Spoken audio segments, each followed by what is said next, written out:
Hello, everyone. Welcome to your weekly edition of your favorite podcast.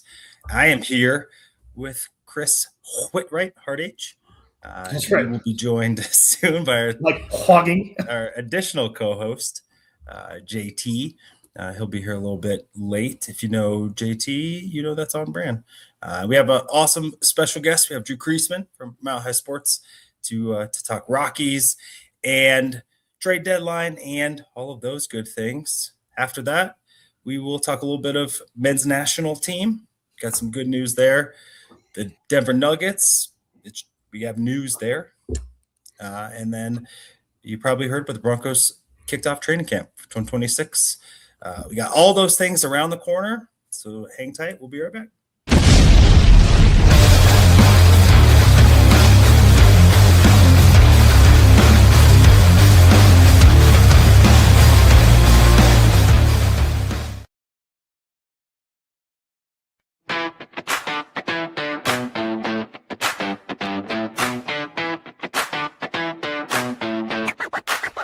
Yo, welcome to the show.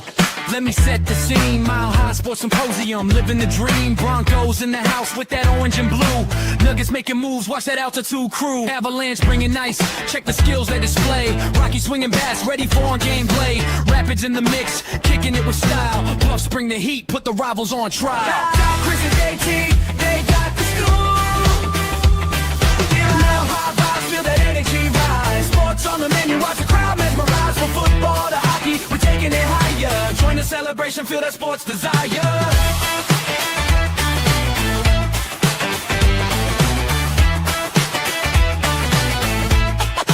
It's a meta play. And we are back. Back like we never left, because popular belief, mind you, we didn't leave. Actually, it was just an illusion on your television. I'm here, Nicholas Manning, with the good Hunter Good Man Fan Club president, if you will, and our special guest. I will bring him on the stage, Drew. I like Hunter Goodman more than Chris does. Creasman, how are you? How are you, brother? Put that at the bottom. I didn't get a subtitle. I know. Wow. Too late is too late to Too go. late. It's how are you? I'm doing great. Always good to see you guys and chat some sports, man. How are you? I'm doing better. I've had a super busy life, but things are geared down. And then I got, like I was telling you guys a few minutes ago, I got a freshly minted 12-year-old who I'm pretty tight with, and so it's been fun watching the birthday cheers and all that good stuff. So overall, not too bad. How about you, Chris? I'm good, man. Just living the dream, loving on my kids, that kind of thing. So getting ready for school. It's coming quick. It is. Like Michael Keaton said, you'll never regret spending time with your kids. No one's ever like, man, I wish I didn't go take them to the park that one day. True. No one says that. Usually it's the other way. That said, I need a break for my kid, and I'm glad that we get to talk sports in doing so, because sports is fun. As you all know, we have no stranger to our conversations. Drew covers the Colorado Rockies for Mile High Sports, has been in the game for quite a while.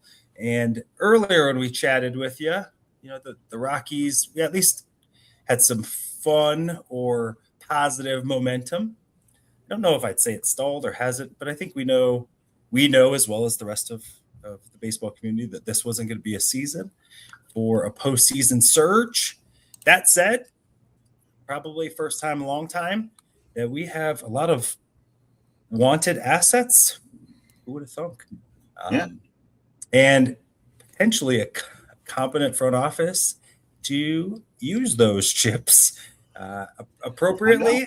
I know that we have quite a few things to chat about. I'm gonna slide it over to Chris just to make sure we stay in structure, because he's got us lined up with the great ideas and how we want to go. Where do we want to start with Drew? Because Drew is a open vessel of baseball knowledge. We got to point it in the right direction, or just who knows what. Keep it all in here. Right. Well, I mean, like you said, we finally have some competent front office people, and it feels strange and weird, and I'm not sure what's going on, but it seems like we at least have a plan of how we're moving forward. So, Drew, let's kind of recap the season on kind of where it sits right now.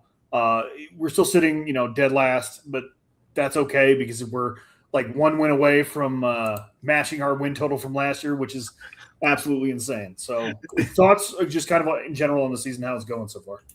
Yeah, during last year, I coined the phrase on our show or Mile High Sports, normal bad. I said, we're just looking for some normal bad. And we weren't getting that. We were getting Googling Cleveland Spiders bad. And I love that. That's bad. That's bad. That's real bad. So what we've had this year is normal bad, a return to normal bad. This is a last place baseball team, but not one that's so awful that you just can't, like, look, they pay me to watch the games, and there were times last year I was like, I don't know, I'm gonna have to turn this off. Like, this is, I have to give them their money back. Just look, Nate.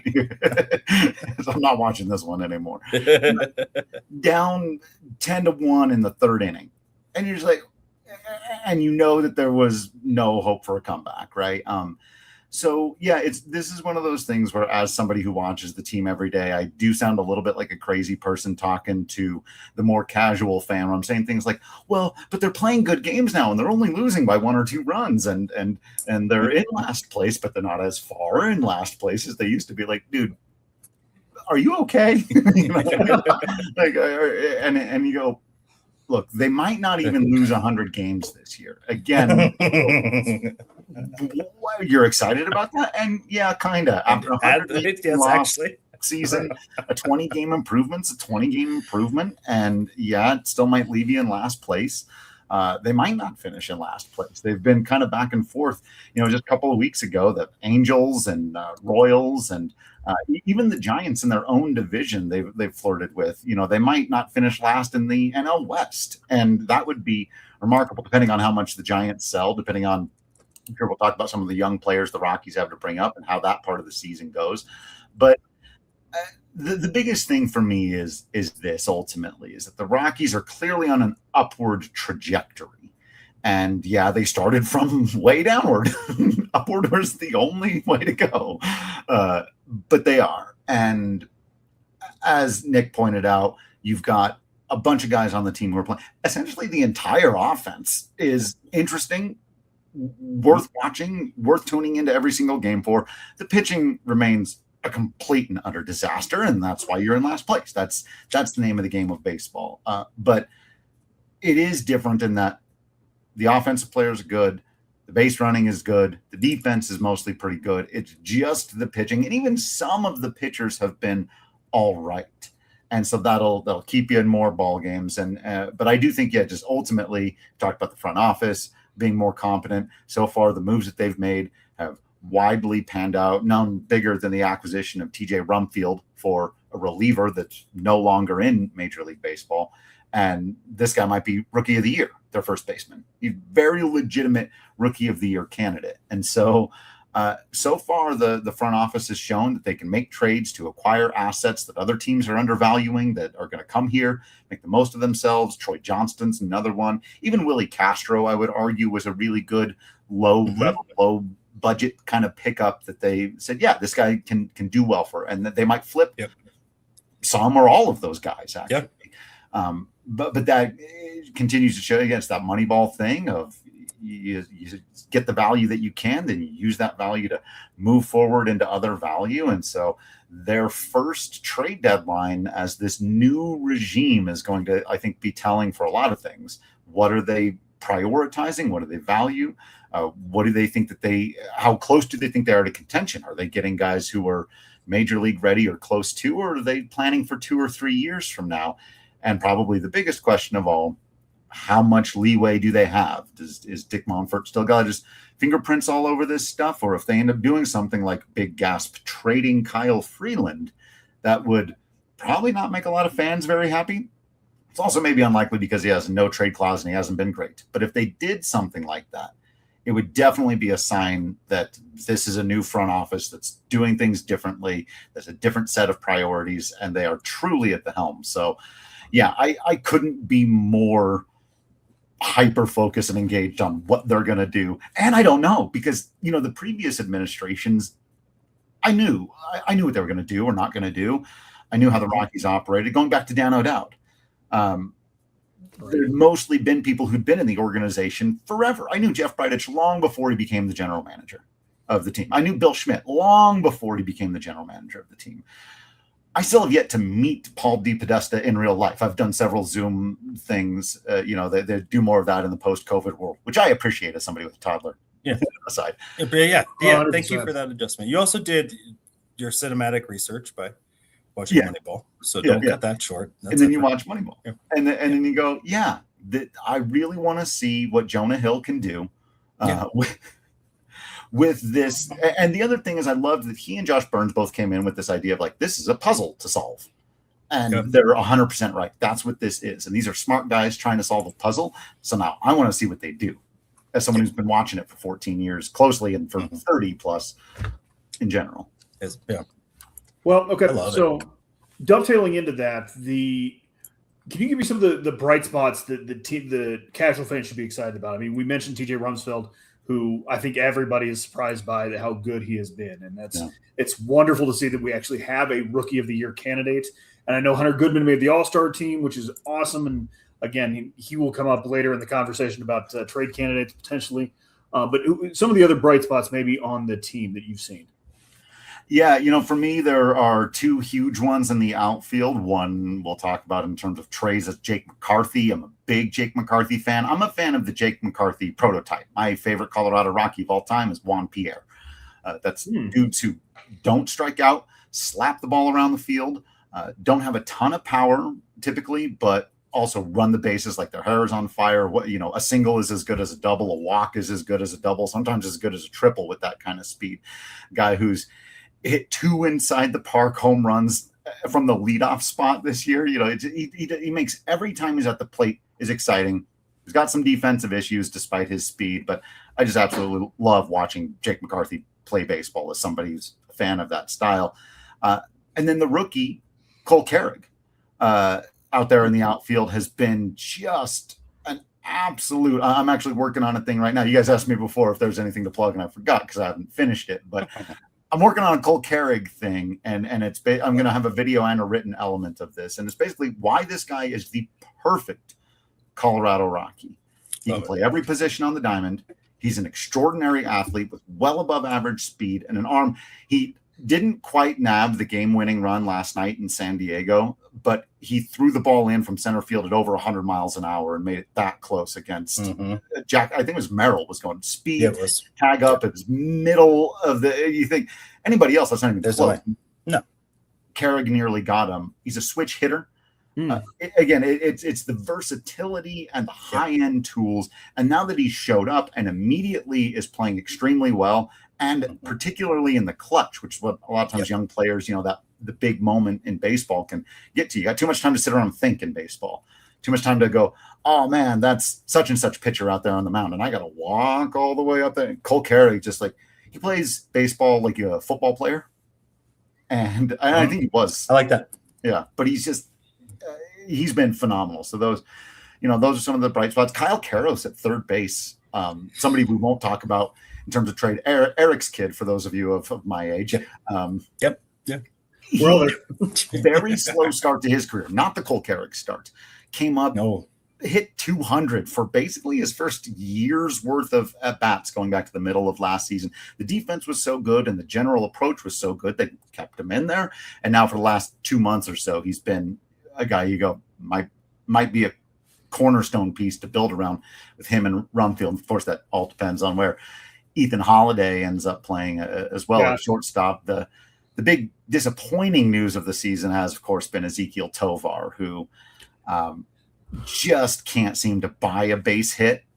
He's really, really struggled. And he was my pick to be like the Rockies' big breakout star this year. Yeah. So good in the World Baseball Classic for Venezuela and won the whole thing. And he was great, but he's, his defense is still good. The metrics don't love him. They're wrong. His defense is still fantastic, but his offense is a train wreck right now. He's one of the worst hitters in baseball. And that's a bummer to see because just a couple of years ago, he led the league in doubles. Like Do you have thoughts on why that is? I mean, I was going to ask you about Tovar maybe a little later, and it was my opinion was like, okay, this is like kind of the second year that we haven't gotten a whole lot out of him. So is it time to like maybe move on from him? I know he was good in the World Baseball Classic, but hasn't put it together with our organization. So I'm curious. Yeah, he was hurt last year, and so Yeah. I think that a lot of people, including myself, just kind of went, weird year. The two before that he'd been so good. He's also so incredibly young. I know he's been around forever, and let me double check on his age because I always forget. I think is he 24? He might be 24, despite the fact this is like his 6th year. Right. Yeah. Yeah. When he gets signed at 12, it usually yeah. 24. So he's about to turn 25, but this is 1, 2, 3, 4, 5. This is his 5th year in the bigs. And so it's a tough question because his health seems fine. I think mentally, obviously, with ball players, sometimes they just have terrible years. You'll see this and it snowballs into a thing, but I wouldn't give up on him yet still just because of the defensive ability at shortstop, because of his age. He's still signed to a very team-friendly deal for the next couple of years. So, and there's also not a shortstop that's immediately pushing him out of the way. Mm-hmm. If Ethan Holiday was on the cusp, then you got to start talking about, boy, what do you do here? But as of right now, shortstop. Cole Carey can play shortstop. Willi Castro can play shortstop, but that's not really something you need this season right now, right? Let those guys do what they're going to do. Right. So. If we're going to be bad, might as well be like, let him work through it because we're going to be bad with him being good or bad without him. So, right. Yeah.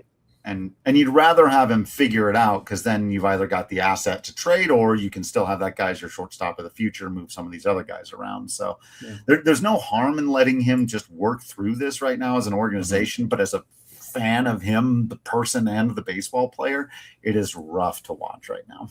Understood. Yep. All right. Well, you teed it up for us. The trade deadline is August 3rd, which is Monday. I was like, I have that right. Yeah, it's weird, right? But yeah. Yeah, I was like, refresh my memory. We didn't used to have it on Mondays, was my understanding. No, it used to just be the end of the month, and I had to double check this too. But they did it because, and I actually kind of like this, that all the games start later in the day that day. Oh, and so I don't think anyone can get traded in the middle of a baseball game, which used to be a semi-common thing. Happened to Troy Tulowitzki. Right. Speaking of the cinematic universe, I mean, Moneyball had a trade in the middle of hey, by the way, you got to get out of the clubhouse. Yeah, right. There have been times, I don't know, sometimes the stories are fun. You hear times about guys who've been traded in the middle of doubleheader and played for one team. And then to the other team. Yeah. The other team or whatever. Or guys that get traded and then the game has to resume. And so they end up with like the weirdest stat line of all time. It says they took like 8 at-bats in one regular game. I just love that kind of stuff. That's funny. All right. Well, Nick, why don't you pull up the trade deadline graphic and we'll kind of get into kind of some candidates and maybe how big of interest we have in moving these guys and how baseball views these guys as trade assets. So, and so talking with Drew's got his take. And so we have the expected to be dealt. And then we got the only if the juice is worth said squeeze. Wait, can we pause 1 second? This is a nice picture of Drew. I didn't get the guitar. But I was going to say, you are a guitarist as well? It's my old guitar. Yeah, that's from an old show. And look at that, no gray in that beard. You see that? Yeah, that's good. Hey, I'm not gonna set my man up. Like if you're gonna. I'm going to get you on here. And that was a performance in Boulder. That was a big, I had a friend who did these great, they were not really open mics. She had a bunch of friends who were musicians. She would have these concerts at her house and everybody would get together and bring food and drink and get up on the stage and play several songs. And yeah, that's what that one is from. I used to do that I still every once in a while get out there, play an open mic, little singer-songwriter type of stuff. Have some fun with it. Yeah. Man of many talents. Don't get him started. We'll be here all day, as we should be. So, Drew, when you sent me your list of guys that you expected to be, it was refreshing to see that many names. Yeah, because we haven't. It's a famous, some infamous probably. Not dealing Trevor Story. I think you go through the list of missed opportunities for guys who could have brought something back that we knew weren't going to be a Rocky. So maybe go through your list. Why would it behoove the Rockies to move on? Maybe what would be, what kind of level of package could we expect or could possibly get back? And why, maybe what would be a team that you think would want said talent, maybe? Yeah. Well, we can start right there at the very top of the list. I think Mickey Moniak is a guy that it just makes way too much sense to not trade. And I really like Mickey. Everybody likes Mickey. But it's one of those things where, one, he has a semi-limited profile. He's not the best defender in the world. He's a good runner, and he's not the best left on left.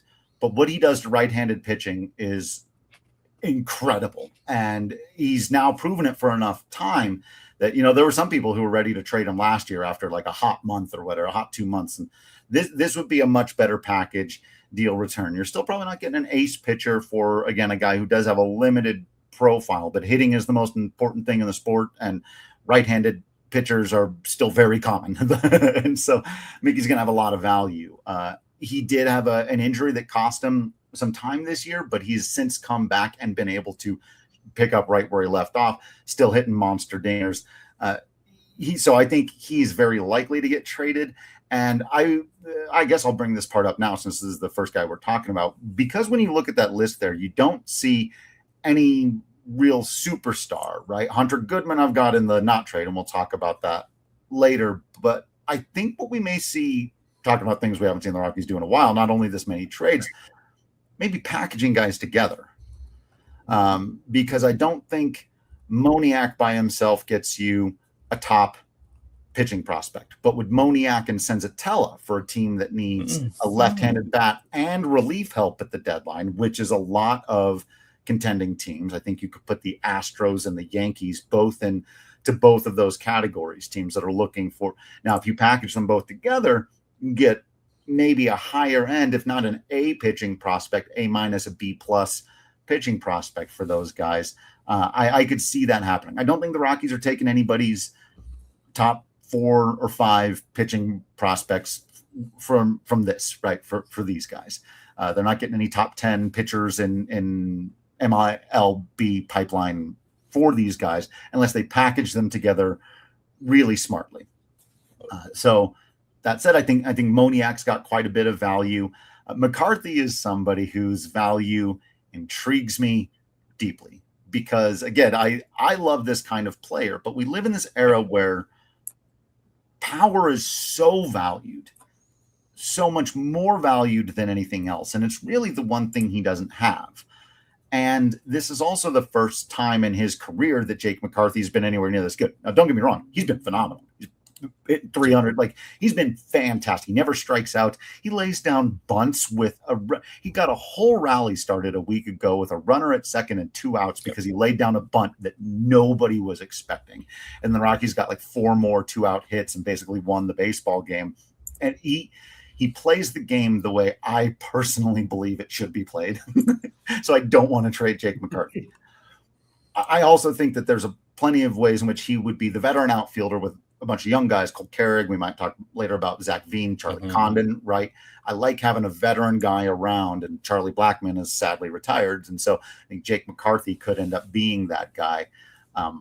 But if somebody does offer you one of their best pitching prospects because they think that this half a season is real and they're not going to short you on value because of the lack of power, as much as I love them, the Rockies are in desperate need of pitching.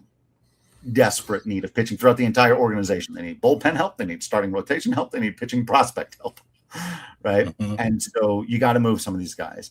Castro is in a very similar category where he's going to have value to some unique team. And this could be really any contender could take Castro because he can play anywhere. He doesn't block anybody. He doesn't cost much. And so, but you're not going to get a top prospect for him, but you could get something. And he has a second year, right? He's on a 2-year deal. So he's a guy that you could get a decent reliever probably for Castro.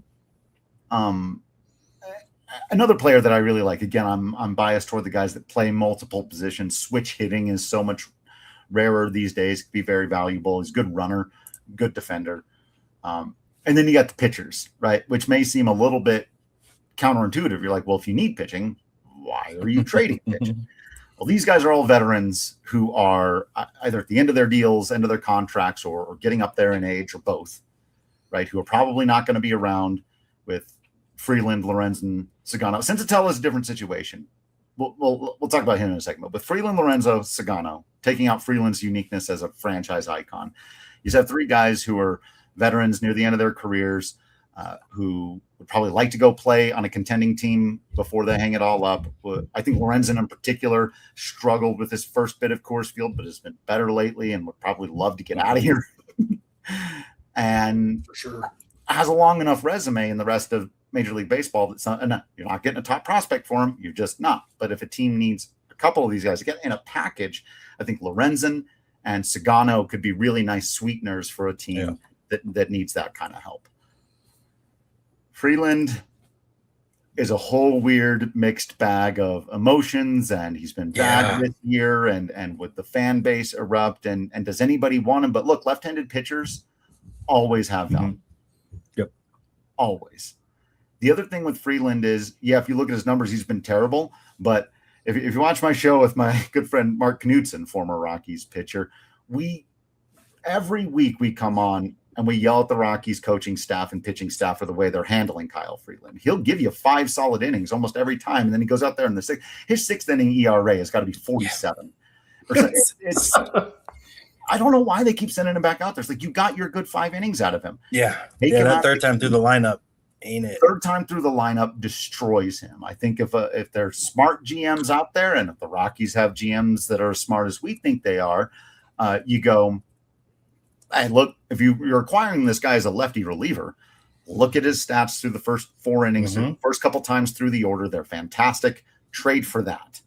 And then I think he's got some value. But then if you end up trading Kyle Freeland for somebody's mid-level relief pitching prospect, the Rockies fans might actually march on Coors Field. So I don't know. They might, but as by the way, his ERA, 16 ERA is 14.52. So in the ballpark. He's 6.2 innings pitched in the 6th inning, and not great, Bob. Not great. As a Denver kid, and how much I love Kyle, and when he came in, sometimes it's like painful to watch, because I know that he wants to win and do it for his home. Like, I know it to be true. Sometimes you gotta save him from himself. Like, how nice would it maybe be for him to go pitch, in Miami or somewhere where that ball is just heavier, and maybe revive some of the joy of baseball for him. If assuming that that's the thing that drives him, it also probably isn't awful to never have to really leave your home state, and you get paid pretty well, and you get to play for the team you really like, and all the stuff. So who knows? But I feel for him, and sometimes just letting him. It was like trading Larry Walker. It was like we got to give him an opportunity. Like, he's not going to do it here. And so at some point, let him go win the World Series. You got to be okay. You got to be okay. He's always going to be a Rocky. And Drew, you mentioned that, like, we all see the pattern where it's the first 5 innings, perfect, exactly the way we want it to be, and then 6th inning, it's done. So you would think with, like, the pitching staff, and they've seen him for God knows how long now. Let's maybe figure this out. That's okay. 5.5 innings is all we're going to get out of him. So let's just do that. So.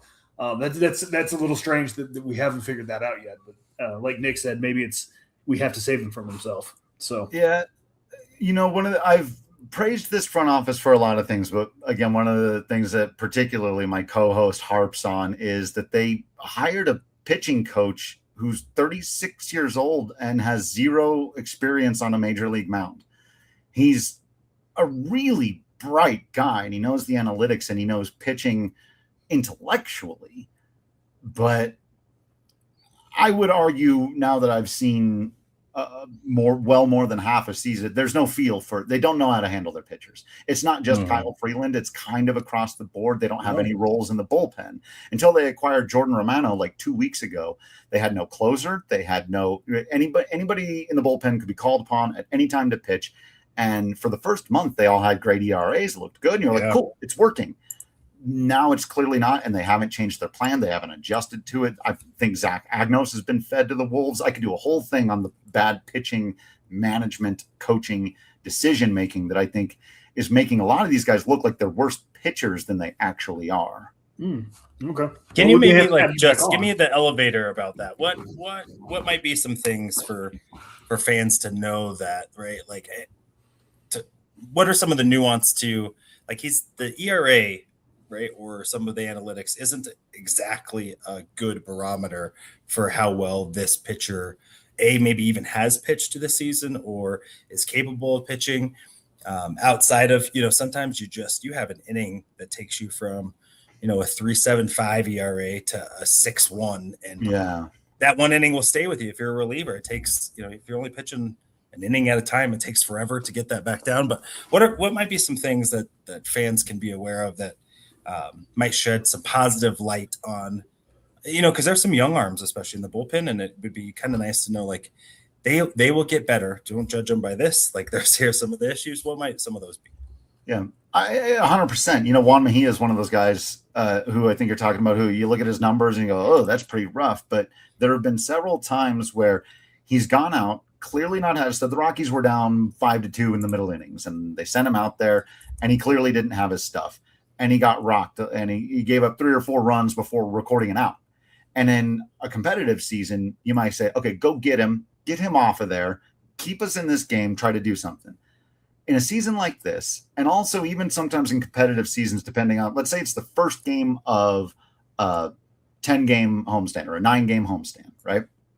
Well, you might leave him out there for the simple fact of he's already thrown 15 pitches. You're not going to use him tomorrow. You don't want to go and get somebody else out of the bullpen because they might have better numbers, and you want to use them when you're winning, not when you're down now 7-2 because this guy's struggling. And so you're going to leave him out there. And not only are you going to leave him out there to get the third out in this inning, you might send him out. And I know fans go, what are they doing? He just gave up 4 runs. They go, yeah, but now you're down by this much, and you just need this guy to eat innings. Mm-hmm. And if he's having a bad day, he might give up a few more. And then the next time you call on Juan Mejia 4 days later, his stuff is on. He strikes out the side, and you go, okay, that's what now as a young pitcher, like as the good doctor just said, that doesn't set your ERA. It's still super ugly from the game where they kind of hung you out to dry, right? They needed you to eat the innings. This is happening with a lot of guys this year where it's like, we need you to eat these innings because tomorrow we've got rookie Gabriel Hughes pitching, and we're trying to be gentle introducing him to the big. So he's probably only going to go 5-6. So we know we need 4 or 5 relievers ready to go. And if we go get another reliever today, then we're not going to have 4 or 5 relievers tomorrow. So sorry, kid, going to need you to get 6 more outs. And that'll rough up your numbers. That'll really rough up your numbers. And like I said, I've got plenty of criticisms for how the Rockies have actually handled that dynamic throughout the entire year. Like, poor Zach Agnos this happened to him so many times. His numbers look awful. He's not that bad. He's really not. But when you're being asked to go and get 3 or 4 innings in junk baseball constantly, and then every once in a while asked to close, that's a little screwy. It's a weird dynamic for sure. Yeah. So I do hope they're learning. That's the best hope for some of the ugly numbers for the young pitchers is that, and then you can also look to the way they were handling Chase Dolander before he went down with injury, which was arguably perfect. So. Okay. Well, let's get back to the list. Speaking of relief pitchers, Senzatela is, and I am forever going to screw up his name. So if I screw up his name, I apologize. It's all good. Yeah, you did. Yeah. For sure. So anyway, tell us about him. Yeah, this is one of those weird, fascinating stories, right? Because he was such a great Rocky for so long, and he was never the top guy. He was really guy 3 or 4 in that rotation that made them good in 17-18, right? It was John Gray and Kyle Freeland and Armand Marquez, and then it was Senzatela was that next guy. And without him, they don't make the postseason in 17. Without him, they probably don't make the postseason in 2018. And, you know, nationally, he has this reputation as having only been an average pitcher, and I think that that's wrong. I think particularly when you look at his record at Coors Field, I'm not a big pitcher win guy. The winning record, win-loss is bad stat. But when you have that good a winning percentage at Coors Field, it says something about you. Going back to ERA can be a little misleading. You're going to give up runs at Coors. You're going to get scored upon.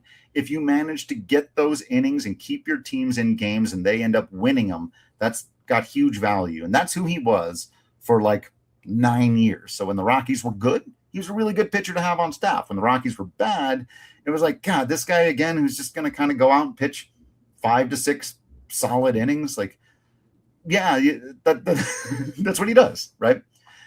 Then he got Tommy John and came back and was the worst pitcher in all of Major League Baseball by a lot. One of the worst pitching seasons in recent memory. His whip was over 2. So Yeah, I think a lot of people thought, well, that's it. He was on a 2-year deal. It got extended by Bill Schmidt, thinking that he was going to come strong after the Tommy John. He didn't. He comes back this year.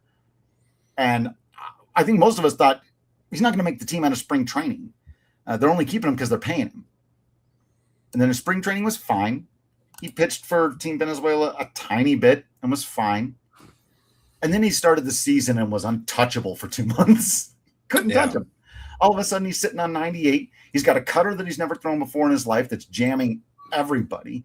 All of a sudden, his breaking ball and changeup are rating out on Baseball Savant is above average. He's above average in every single pitch where he'd been a fastball-only guy with a show-me slider here and there. And now he's a completely different pitcher. Now, it has settled down. In the last month, he's been more touchable. Guys have adjusted. And he's given up some runs. But it's still, his ERA has been phenomenal. He's sitting on 98 with the fastball. The cutter's a real weapon. And so, yeah, he's in a bullpen role now. The Rockies didn't know this was coming, or they probably would have made him the closer on day 1. Yeah. Sure. But, he's got 9 wins as a relief pitcher. So he's been very, very, very, very good. And his contract is up at the end of the season. So it makes all the sense in the world that you trade him to a contender. They always need relief pitching. And there's even a chance that Senzatela, if he's like, hey, I had played my whole career in Colorado. My friends are out there. My family's out there. I feel comfortable there. He could just turn around and re-sign here in the offseason if he really wants to. So It's not even one of those things where you're trading this. A lot of people don't consider Senzatela a franchise icon. I kind of do. But I get it. Certainly a stalwart of recent Rockies memory. And if you trade him, I think that would be rough for some people, but I also think, no, he can come right back. Yeah. Get value for him. Yeah. And as we said, maybe he goes and gets postseason experience. Maybe he goes and pitches some really meaningful games and then brings that experience back with him. Or he signs somewhere else and you say, so long and thanks for all the fish. It's been nice. Right. Yeah. Or maybe even, networks for you. And he's like, hey, you know what they're building in Colorado is going to be phenomenal. I'm going to go back there. You want to go? Probably won't work but you know what? It is one of the more interesting stories just in Colorado sports in general for who he has been, and even to some success who he's been. And then for as far as he's fallen, to make such an abrupt change when we talked about like this organization is still working to understand their pitching philosophy and how to manage pitchers. So considering all of that working against him, to then show up opening day on being, potentially their best pitcher when he was the league's worst pitcher. Right. It's cool. You root for him.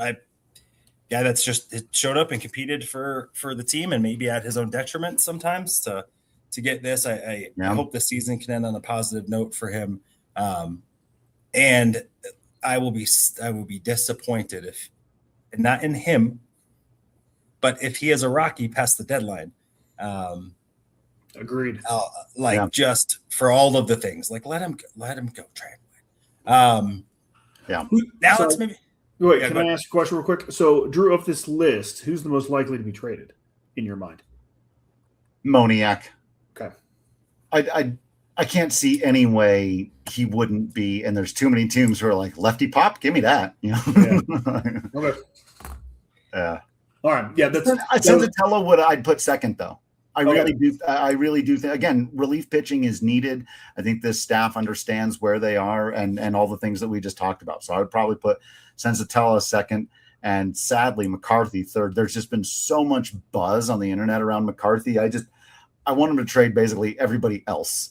An ideal trade deadline for me would be everyone on that top list minus Jake McCarthy for some pretty quality pitching, and I'll feel good.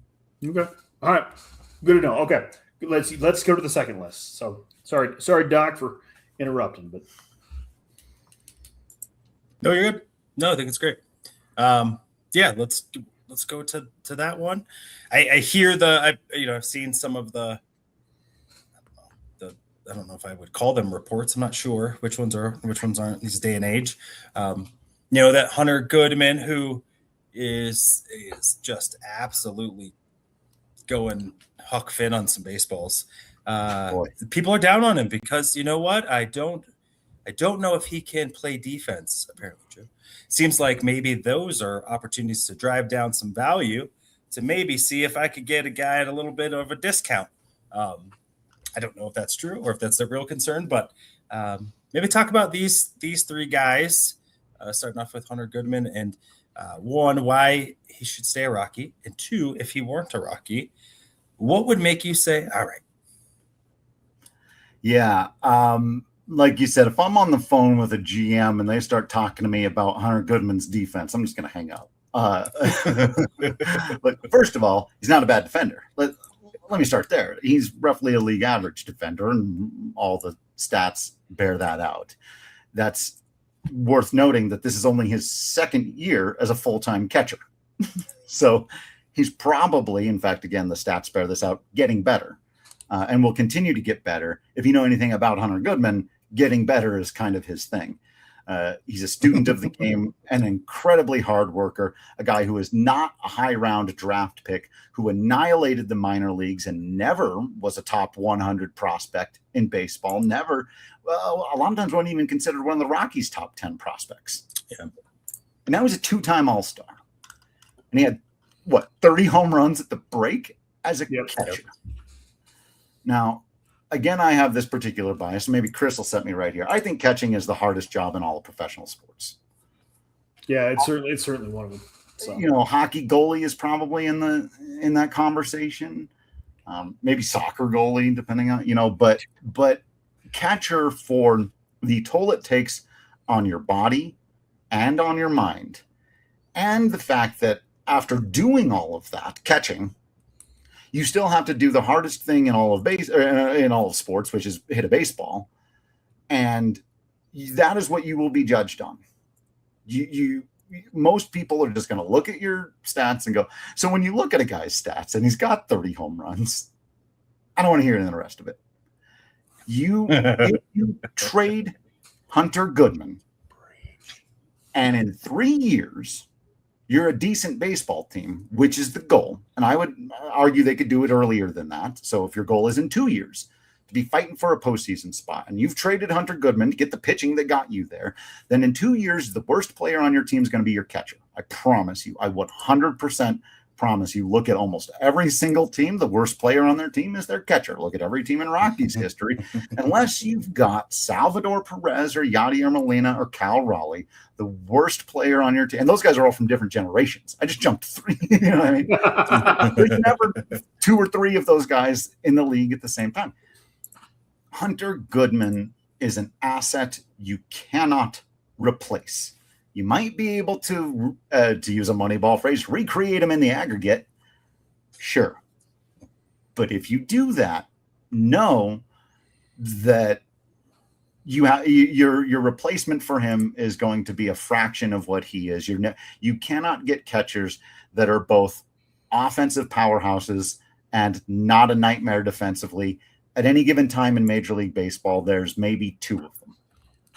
And right now, Cal Raleigh's having a weird, rough season. So right now there's 1 of them.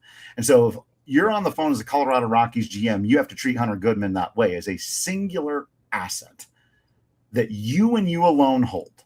And right now, it didn't cost him anything. Now, there is the question of, well, he's under team control for the next couple of years at still in his rookie deal. Yep. So this is not a guy who you're going, well, maybe shed some payroll. There is no good reason to trade Hunter Goodman, unless, to answer the other part of Doc's question, somebody calls you up and says, I'm going to give you my top 3 pitching prospects. And by the way, I've got the best pitching prospects in baseball. I'm going to give you all 3 of them. And 2 of them are major league ready. You do have to listen if someone goes bananas and wants the best catcher in baseball right now. A catcher who can hit like this is just a value that is very difficult to fully explain unless you've watched a ton of baseball, because it's like it's not even that they don't grow on trees. Like, they come around once in a generation. Thank you. Yes. Preach, brother Drew. This has been my argument the last couple of weeks, is the fact that, like, what you're trying to build around is Hunter Goodman. So, these prospects that you would get for him, you're hoping they would be like a Hunter Goodman type of prospect. It's like, but you already have one. So why are we dealing him away? Like, let's build around him. So might as well. 2-time All-Star, still got 3 years of control. Let's just rock with it. And again, like, I get, like, you got to listen to every offer, but, like, it's got to blow me away if we're dealing Hunter Goodman. Yeah. I will be super disappointed if they end up going, yeah, New York Yankees, here. I know you've expressed some interest. Here you go. Here's Hunter Goodman, and we'll figure out your top prospects, because I don't think they have 50 home runs in Yankee Stadium. He would hit 50 home runs. Break in there. So, another thing, just to, again, and this is just me, but, like, catchers, especially, like, when they get older, sometimes the knees go. But again, you throw them the DH because that bat is rare. So you still have, like, a DH who can still hit 30 home runs, which is still valuable. I mean, look how Josh Donaldson has aged throughout the last decade or so. So, yeah. Yep. So I'm with you anyway. So, yeah, please. Excellent comp. I love the Josh Donaldson comp. I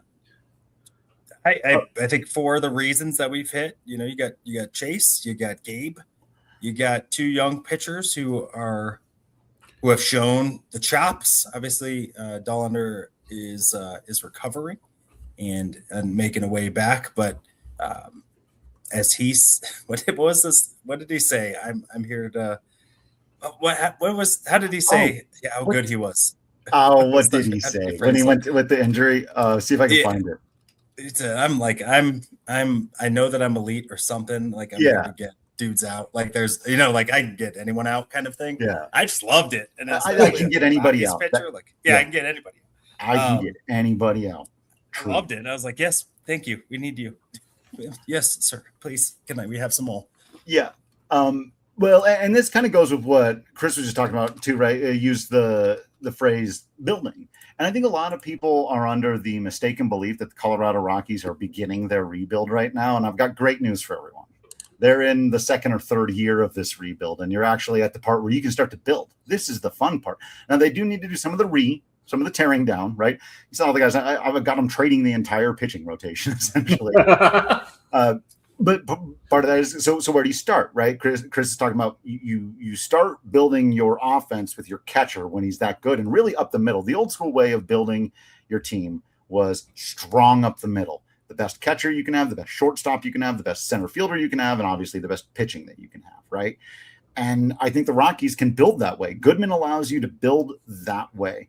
In the starting rotation, Dollander and Hughes are your first 2 building blocks. The only reason to even consider moving these guys is if somebody offered you other pitchers who you think are better, which is not typically how trades work. So that's why that's why I threw them down here, because these are your 1 and your 2 of your future right now. Now, I'm not sure Gabriel Hughes has the stuff to be a 2. He might.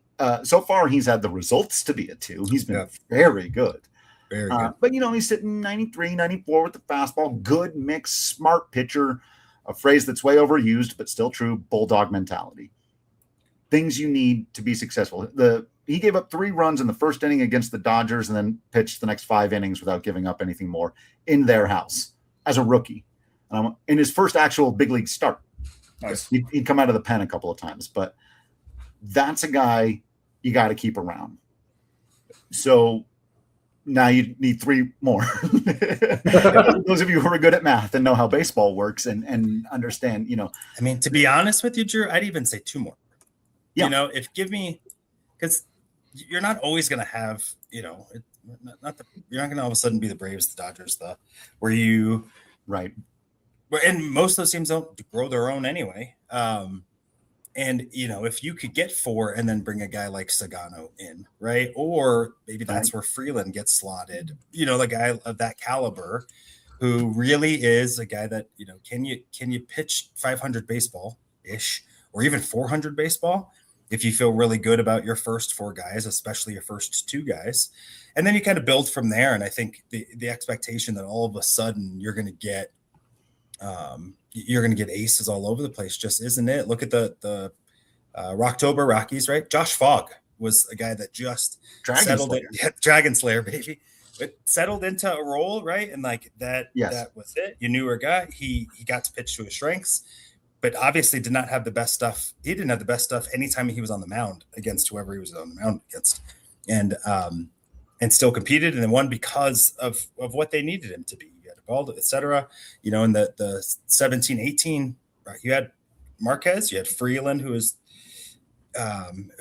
dealing, and then you're able to slot those guys where they know I don't have to go in and pitch to 2 runs. I just got to go in and keep us within. Yeah, I got to compete and eat the innings and that kind of stuff. And so I think Chad Bettis, 100%. Yeah. Even Jeff Francis, who was our ace on that staff forever. So Aaron Cook, and you got those guys where it's just, if you're giving up 3 or 4 runs, you're able to get into the 6th and things like that. If you have a good offensive team, which it looks like the Rockies have continued to develop bats, then that's where you need to be. And then, you hope you develop that ace or 2 that's the stopper that, you don't get long losing streaks. And that's kind of how you build it. And I hope that fans aren't expecting that all of a sudden, this is going to be that, because most teams don't have that. Most don't, not even good ones. They buy an arm or trade for an arm but you're not really going to grow those homegrown right away. And especially not for an outfit that just is getting their legs under them. So having 2 guys like that to me have the mentality to be those guys in Hughes and your example was great about Dodger Stadium and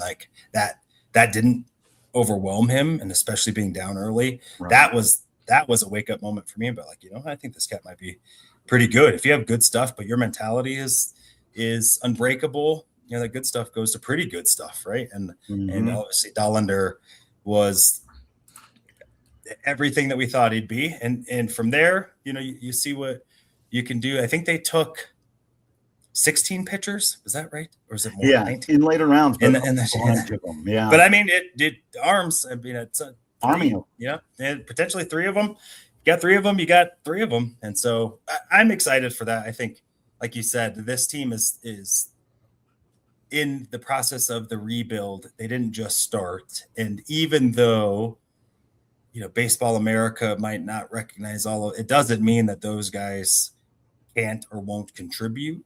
And with, I think, a much more competent front office understanding what good pitching can look like, or how you can have a guy be successful like Senzatela, et cetera.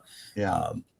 I feel like some good days are ahead. We'll be looking back and remember that time we were excited that they just weren't all time awful. They're just normal bad. Yeah. There's normal bad. Do you want me to paint the picture for you real quick, since you teed me up there so nicely? Because I think we've led right into this point perfectly, right? I think in a year or 2, you're looking at a team that's got Chase Dollander as one of the best pitchers as far as stuff.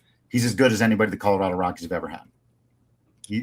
he can be as good, if not better, than John Gray at his height, than Ubaldo Jimenez at his height. He's there at the top of your rotation. Gabriel Hughes is slotted in very nicely, either as a 2 or a 3, and that guy that we're talking about, just good innings. Your equivalent here in the old days of probably what Kyle Freeland, or in the offseason, depending on which year you're talking about, Marquez, Freeland, Senzatela, they all kind of went between those roles, right? Where John Gray, the strikeout stuff was the guy. Right. And then you're going to have that veteran in the back half. I'm guessing trading Kyle Freeland's just going to be too difficult to figure out the perfect fit. You hang around him. He's your 5th rotation guy. And the rest of it's filled out by the trades for these other guys. You've moved Moniak, Castro. I'm keeping McCarthy. Don't take away my favorite guy. I am there too. I was so on board with and then watching him in person, to be honest, is just, he has an it thing. And sports are supposed to be fun, and I think sometimes with analysts, we're like looking at the stats, like, yeah, but this guy, he's fun to watch, and he's fun to play with. He's fun to be on a team with. Yes, and the spark that he provides, like you said, they rallied because he bunted, and then by the time you blink, he was on first base, hair's still flying behind him. There's something about just like having. He looks like a Rocky. He looks like a 1997 Rocky. He's got the mullet. He's perfect.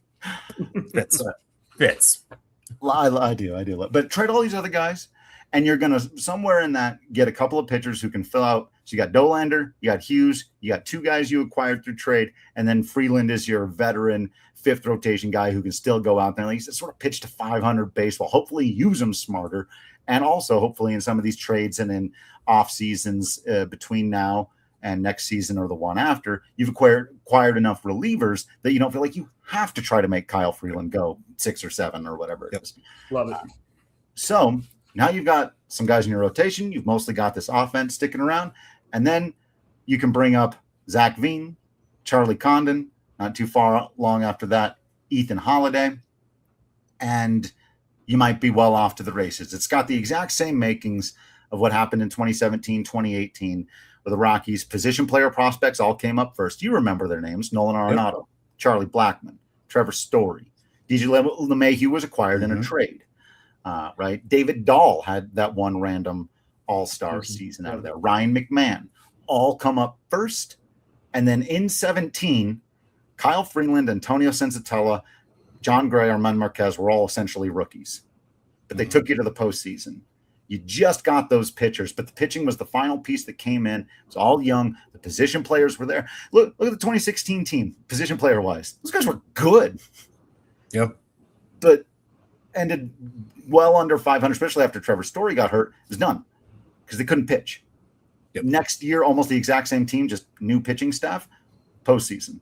It can happen that fast. Look at what the Chicago White Sox are doing right now. It can happen that fast. It could happen as early as next season. Another reason why I'm so excited about this trade deadline, because they do have assets. And as you guys just pointed out, not me, they really only need to get a couple of starters, a couple of relievers, and you could be off to the races. You need Dolander back and healthy. You need this Hughes thing to be real. There's a lot of, it's baseball. Look, nothing. Nothing's guaranteed. And there's always going to be the ifs because of how finicky baseball is, right? Like it's David Dahl. I would have told you I was such a David Dahl guy. I was like, this guy's going to be a 10-year, like a perennial all-star, right? And there's no reason why he shouldn't have been. And then he wasn't. And it was just like, the ifs. Injuries. So, Drew, can I ask you about a trade that we actually already made? So for those of you who have not been paying attention, we traded Seth Halverson to the Dodgers for one older prospect and one younger prospect. So I'm curious, he was a cheap arm that had some stuff, like had the stuff that you kind of crave if you're a relief fan. And we also had flexibility on it. So why do you think he was dealt, and what did you think of the return?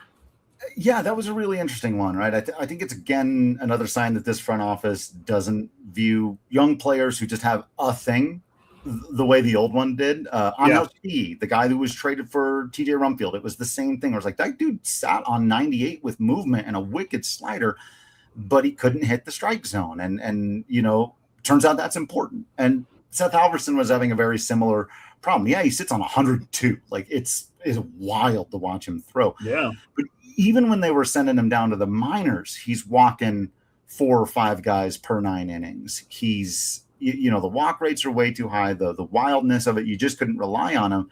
And so while I wasn't blown away by the return, basically they got a 27-year-old AAA starter with okay numbers who may not be a starter anymore, but he does throw strikes. And another outfielder, which is the last thing. I was going to ask you about it because I was like, why did we get another outfielder? Well, maybe they're planning on trading 5 or 6 of them, and then it would make some sense. As of now, the return made me go, why? But it also was more a signal, I think, about Halverson. Now, of course, he's gone to the Dodgers, so that means for the next 2 or 3 years, we're going to have to watch Seth Halverson suddenly be perfect against the Colorado Rockies, hit his spot every time, and that's going to be irritating. Yeah.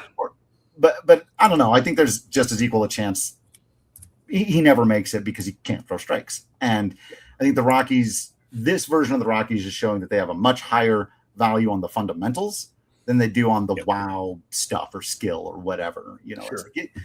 So they get this guy who's just a solid pitcher who's probably going to end up in their bullpen over the next couple of years.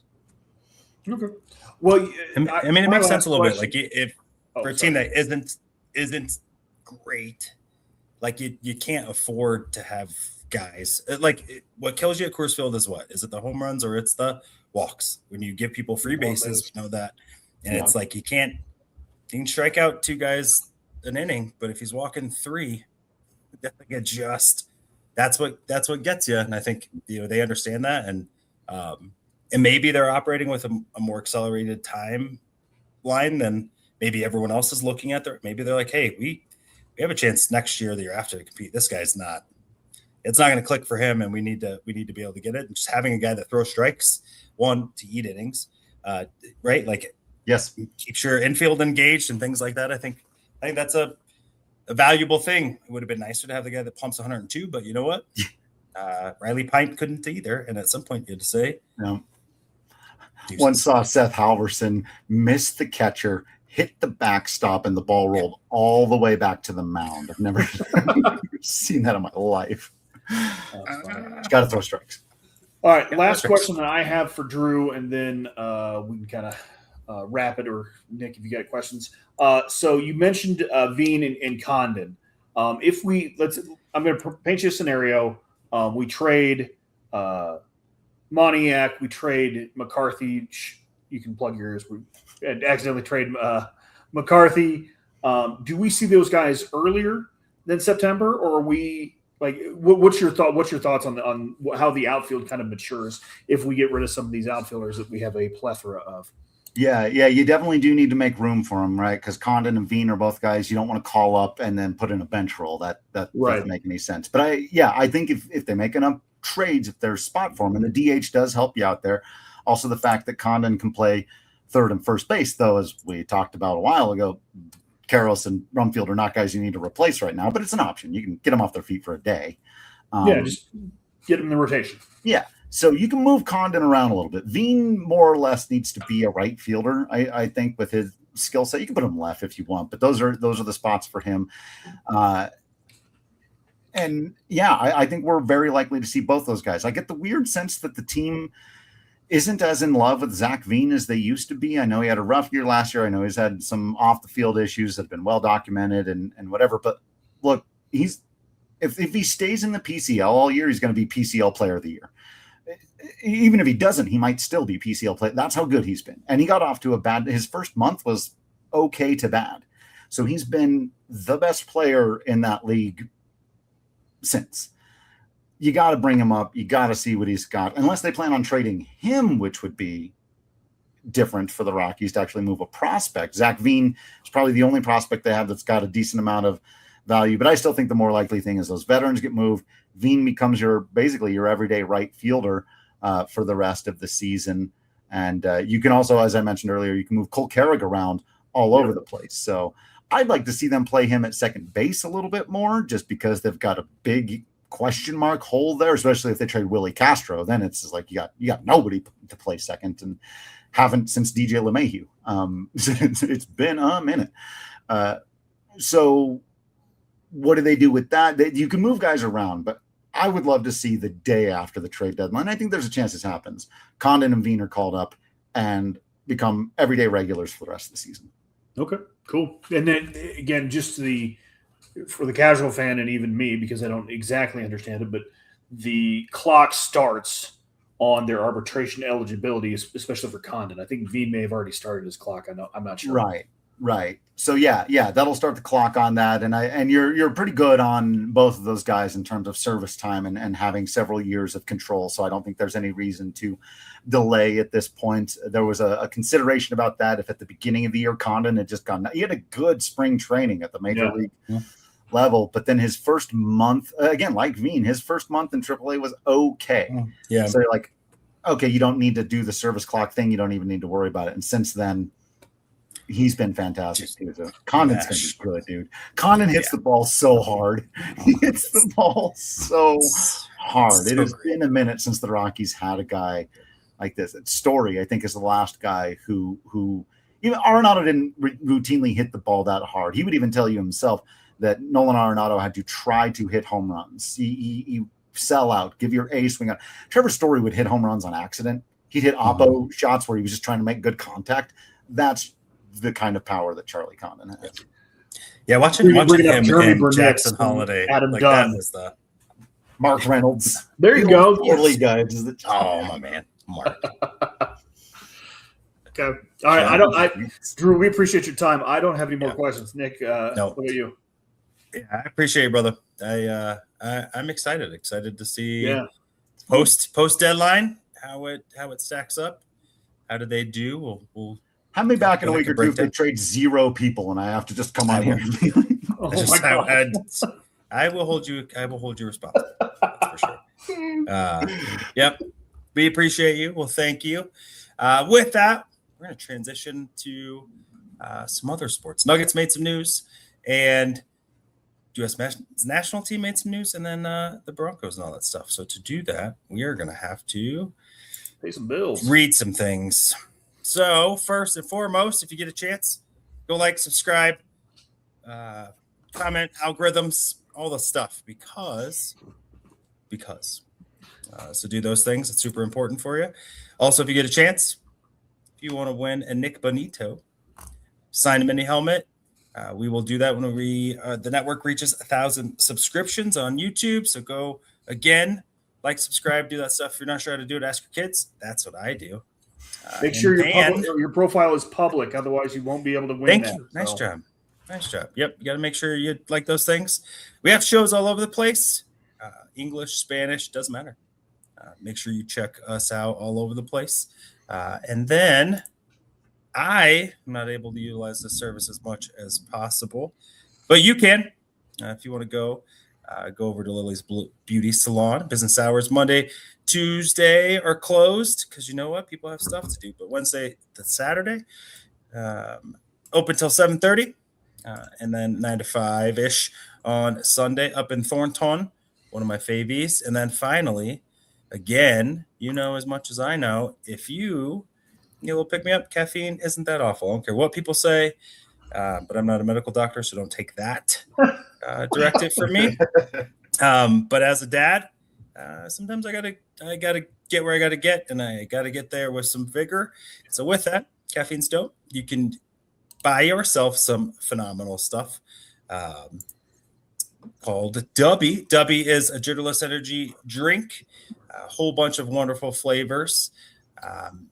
You can use the promo code OBN10 for Orange and Blue Network 10, or as we say, Moniak 10, because he's number 10. However you want to remember it, you do what you do. But the good stuff about it is no sugars, no calories, no stuff I can't pronounce. Again, if you can't pronounce it, don't put it in your body. Something to always remember here. And then with that, we are back. All right. I am going to stay away from the U.S. men's national team news. I'm going to go and let you own that really quick before we jump into the things that I have some weight in. So go for it, Chris. Yeah, so big news today in the United States men's national team realm, Mauricio Pochettino is going to be our manager until the next World Cup, which is exciting because we have some continuity. His team showed really well in the World Cup. We were really excited about it. They were playing actual, honest to God, exciting football, possessing it. They were scoring goals. They were running up and down the pitch. It was exciting to watch rather than just kick it long and hopefully, either Clinton Dempsey or Landon Donovan does something amazing with it. So it's exciting to see. There's a little bit of worry that he was going to maybe get poached by a Serie A team, which is the Italian Premier League. So, but it's great news to have him back because a lot of national teams are switching coaches right now. Like there's 9 or 10 jobs just of the teams that made the World Cup that are open, and so it's good to have him back, and we're excited about that. So, and with that, yay for JT! Yay! Just for the record, though, you nailed that name pronunciation, but you can't say Senzatela. Shut up! Don't make fun of my speech impediment.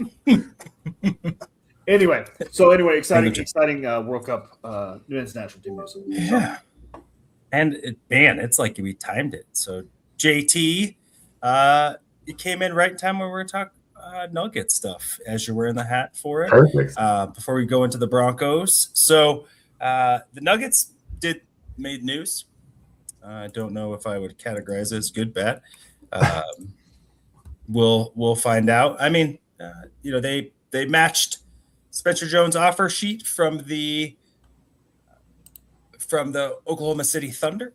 So he's a stay-in, which puts them in the second apron of the salary cap. Again, why we are making it this challenging and difficult for sports stuff, I don't know. I'm finding it super interesting that NBA teams are hiring TV personalities and reporters who understand the apron to their front offices, because it is that hard to find people who are qualified and equipped to be able to manage it, that aspect of it, which I find a little bit comical. So, JTZ, one, first, how are you? You have to answer real quick, and two, gotta give us your Nuggets take on Spencer Jones. And was that as far? What's up, everyone? How we doing today? Good. Drew, thanks for being here. Better than me, for sure. So, I'm good. Nuggets, yeah, they re-signed Spencer Jones, 2 years, $6 million a year. It looks, it's funny. We were getting a lot. I was seeing a lot of people saying Sam Presti was a genius for this move, and in a way, I get the take, right? They forced the Nuggets into the second apron, which does complicate things a little bit. However, I think that in a way, it's kind of it was kind of a good thing for the Nuggets. When you enter the second apron, it's either you can't do multiple players for in your trades, so it's got to be player for player, or it's got to be picks, and the Nuggets need picks. And so if a sign and trade is inevitable, then that's probably the route they're gonna want to go anyways. I don't know if you're gonna get a player for player trade that you want for Peyton Watson unless someone really offers you something really nice. So ultimately, I think it's a good thing. Spencer Jones is a contributor for this team. He's a defensive stalwart. He can play kind of the 3, 4, 5 position in a pinch if you need him to. This team is lacking defense. That's why they went and got defensive MVP. And Spencer was reliable. I think he logged I can't remember, his 5th or 6th most minutes in the playoffs last year for the Nuggets. So he's a guy that, was obviously, I wouldn't say instrumental, but he was an important piece for the Nuggets last year. OKC, yep. I don't think they would have put an offer in if they didn't think he was valuable. And so if you think that OKC is building a good program where they're at, then it's probably a good sign that the Nuggets retained a player like Spencer Jones. So ultimately, I think it's a positive thing. Now, what does it mean for the Peyton Watson piece? That remains to be seen. However, it's one more signing, one less signing that Denver Nuggets fans have to kind of wait and hold their breath for. One less guy walking away that's got some upside.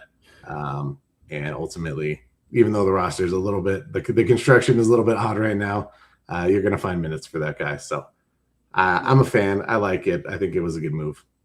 I think Adelman trusts him too. I think that's probably the one of the reasons we decided to match. I asked you guys in our group chat, whether we thought this was a good move, and I think JT laid it out perfectly, at least in my opinion.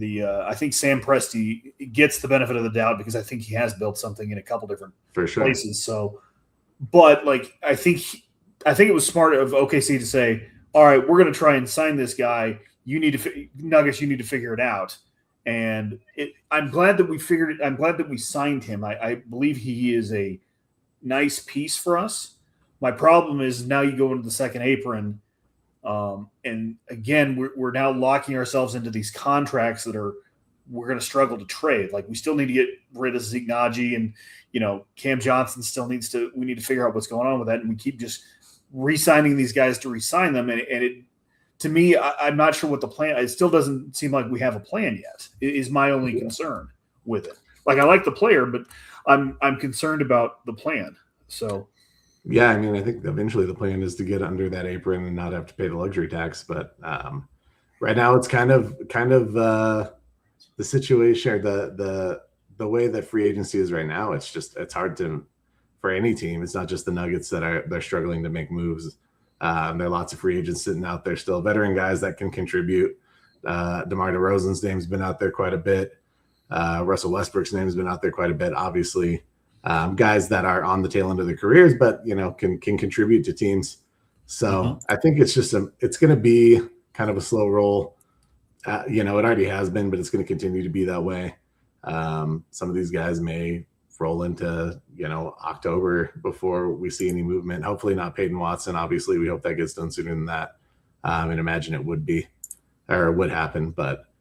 I think the Nuggets kind of have, as far as the reporting goes, it seems like Peyton Watson's considering playing for the offer sheet that he was given. And so if that's the case, then that remains a good contract for the Nuggets. Something maybe there's some ill will.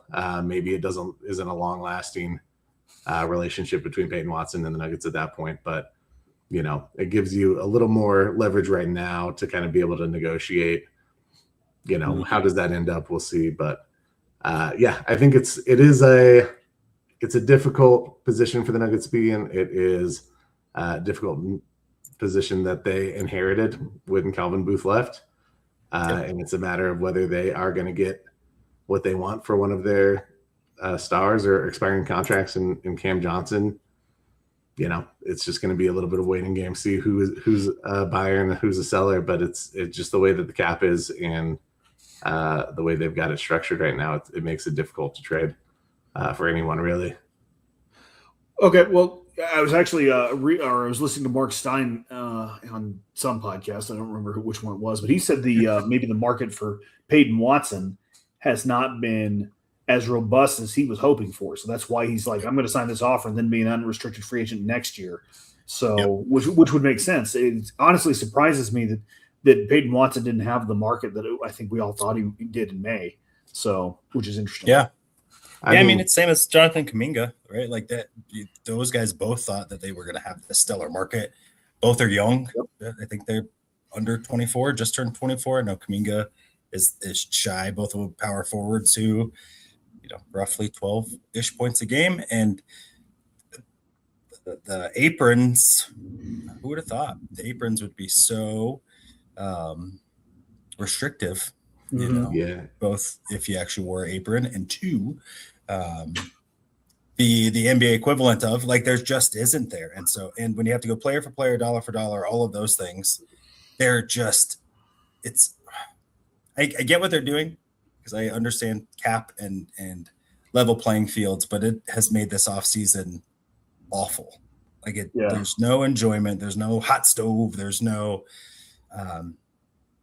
trade deadline, like all of that stuff is just stagnant, and when 42-year-old LeBron James is like, even that is just, he has to take a $4 million a year deal for one of the greatest players ever, which he can afford to do. But he's got to do that to be able to go to a team that doesn't suck.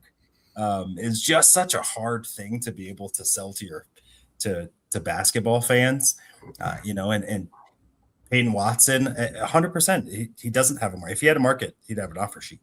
And I think now being pushed where they can't accept, it's either going to be.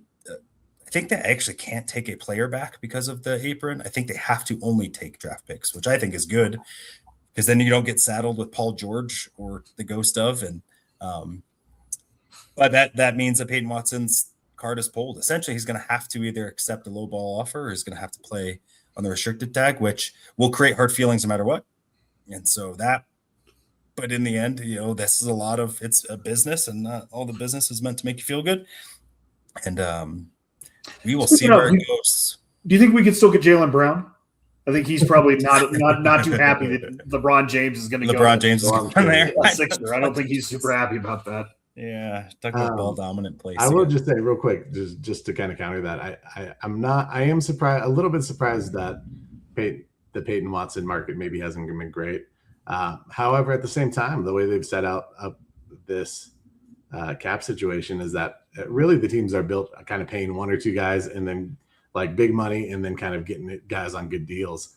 And right now, when you have an unknown commodity, Peyton Watson showed some stuff last year. However, he was injured. He's a guy that, there's speculation he could have played in the playoffs and maybe chose not to. Do you want to commit big money to a guy like that may not end up panning out to be a all-star caliber kind of player? And that's kind of where these middle of the road younger guys that kind of have potential but haven't shown anything yet, it's hard to commit to them right now because it's just, you could sign a Christian Brown-esque contract, and if he doesn't perform, then you've got a bad contract on your hands, and it's almost impossible to get rid of. So, the GMs in the NBA have got it. They've got to figure it out. I'm sure that there will be some changes at some point. But maybe not. We'll see. But it's there's a lot of red tape, and guys got to figure out where value lies now. Yeah, not enjoyable, but you know what? At least it's not just the Nuggets. It's painful. But I presume Peyton Watson will be a Nugget. I think so. And in the end, they just have to get under the tax threshold by the end of the season. Yep. So really at the deadline, so they can kind of have the appearance of going all in, but they might have to, because you have to have a partner. It takes two to tango, as Billy Madison once taught us, and so they don't have a second, so they ain't tangoing. And if that's the case, then you got to field the roster. They still have 2 open spots, and we'll go from there. But you know what? Knowing everything, this is going to be like the most fun Nuggets team to watch, and we wouldn't have expected it because this has been so good. Right. That isn't true and accurate. It's not going to be. That's because Christian Brown is a Nugget and Kansas is right. I was like, Nick is making stuff up now. I'm just half glass something. So, all right. Well, let's. Speaking of glass half full, let's talk about the Broncos. Let's talk about a team right now that has been in the world of suck, but chose to get out of it. And we appreciate them for it. So, Denver Broncos have reported to camp. They're camping. And even Jonathan Cooper, who at least has not done awful. It's using our Rockies terms. That's just regular bad. He just kept his mouth closed and phoned to himself and all that good stuff. So a team that has some Super Bowl aspirations is back. And so we were going to look a little bit about where would we put them, if we were ranking position groups with the AFC West.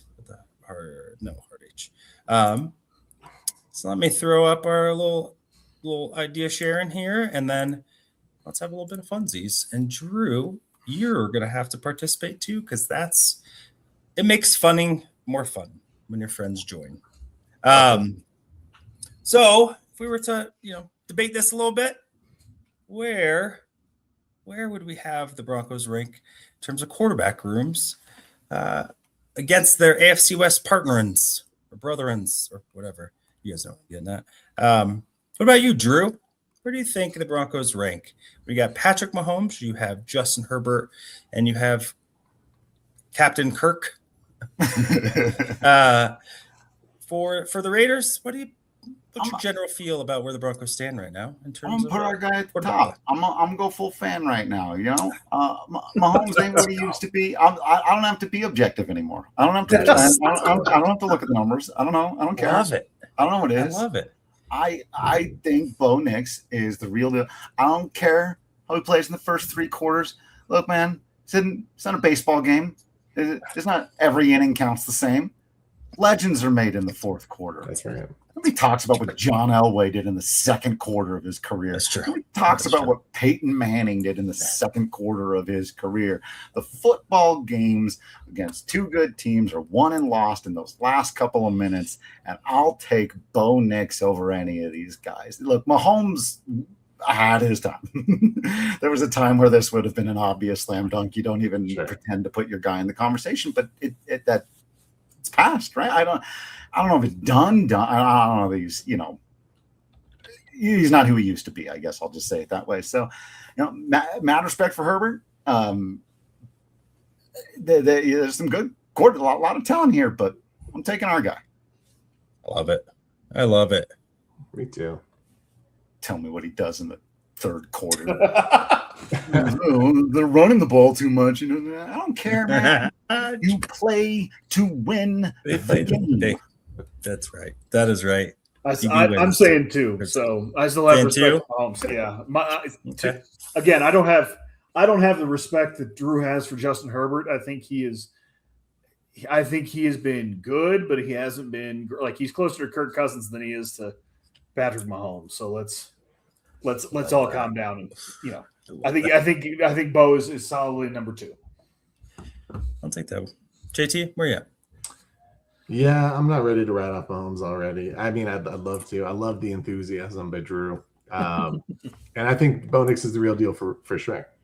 I just think, we'll see after this year. Maybe Mahomes is declining. He's been hurt, that's for sure. Maybe he loses his legs a little bit, but I'll still put him just above Bo Nix. But Broncos number 2. Yeah, right. Metaphorically, the legs, not realistically losing those. You know what, Michael? So if anyone's familiar, Mike Clay does a very analytic rundown of position rankings, NFL rankings, all of that stuff. And Mike Clay thinks that the Broncos have the best quarterback in this division. I think Patrick Mahomes has continued to go backwards over the last 3 years. Mind you, he's still, one of the greatest probably to ever play it when things are all said and done. But coming back from a torn ACL in 6 months or 7 months, that's hard. And, all the Toradol shots are great and all. They are actually. But it does. That also worries me of so he's rushing back to play in week 1 of this season. What is that going to do for his knee for the next 3 years when he's only 30? Like that year, we're rushing him back with a team that's not that great. I just, going over what I think the player will be this year. I think Bo Nix right now is poised to be the number 1 spot. I think Mahomes will settle in at the 2. I think Justin Herbert is Kirk Cousins. So y'all Kirk Cousins is no longer Kirk Cousins. You know what? We might be nuts. You know who else is coming back from an injury? Bo Nix. So let's slow down. Yes. Let's slow down just a little bit. Well, my man's running without a brace on, and okay. I'm fine there. You know what? That's what we have. We're supposed to have dissent. It's fine. I don't care. I'm just saying. Yep, that is right. You're outvoted, and I mean, we didn't even have to say anything after Drew talked. So, JT's with you. He's fine. But you know what? That's my role here. I'm glass half empty. That is true. So yeah, you are. It doesn't matter. Look, you get on the bandwagon. Let's go to the running back room. Hey, gents, I've got to bounce. So okay, you bounce then. I love you guys. Thank you for coming on. I really do appreciate it. So appreciate you. Take care. yeah. So our running back room, you got JK, will I play Dobbins? You got It's a big Kenneth question mark Walker. in this. there's sort of a giant question mark in the middle of this question. I mean, there really is. Is there, like, baseball wise, right? Is there a player, it's like too lowish, where it's, I mean, I don't even know, where it's like you never question how good he is when he plays. It's just whether or not he's going to play. Right. And if he's on the field, he's phenomenal. I mean, J.K. Dobbins is top 2 or top 3 yards per carry average in the history of football. He has the ball in his hands when he plays. It's literally just if he's on the field or not. Yeah. It's such a interesting dynamic. Kenneth Walker, Super Bowl MVP, is now a Chief. Marion Hampton, who everyone wanted the Broncos to draft, hopefully back healthy and running for the Chargers. And then Ashton Genty, who I think everyone had high hopes for. Where do we see the Broncos ranking in this group in terms of the running back rooms? It's tough. That Dobbins question is just so so I guess the question is really how much do you expect J.K. Dobbins to play, because then the Broncos I think will still have the best, but if you take the general average, I guess, of it, right, of both playing time, so if I were to put it in baseball terms, I know that they've got WAR, right, is general, like including the not. I go second. Probably that's probably where you're going to end up from your running back crew in terms of how much they collectively, run for, I would guess. But if Dobbins has a healthy year, you run away with it. Yeah, I think that's a fair, and